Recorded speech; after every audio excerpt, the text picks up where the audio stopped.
Ante las desigualdades estructurales, la discriminación y los estereotipos que se asocian a la vejez, necesitamos un marco legal y medidas específicas que protejan los derechos y la dignidad de las personas mayores.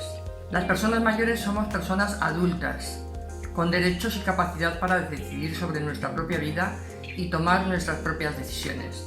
La dignidad y los derechos no pierden valor por el paso de los años. Las residencias deberían ser hogares, lugares para vivir, en los que se cuida la salud, pero también la felicidad de las personas que habitan en ellas.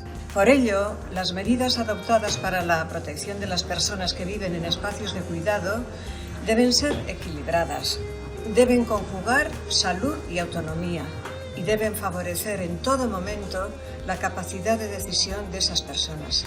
La pandemia ha agravado la soledad de las personas mayores. Esto afecta a su salud y bienestar. Por eso es más importante que nunca impulsar las redes de apoyo vecinal y de voluntariado y diseñar barrios y viviendas amigables con el envejecimiento. El trato que dispensamos a los mayores refleja nuestro talante moral como sociedad.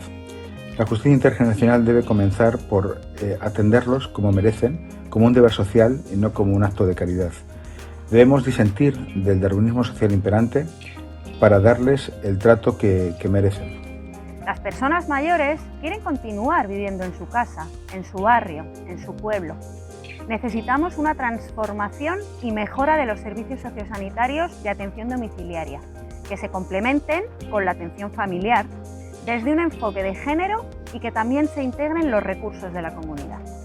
La investigación demuestra que estos cuidados integrados y centrados en las personas ofrecen mejor calidad de vida, evitan institucionalizaciones no necesarias y además son más eficientes para las arcas públicas. ¿A qué esperamos? 1 de octubre, Día Internacional de las Personas Mayores.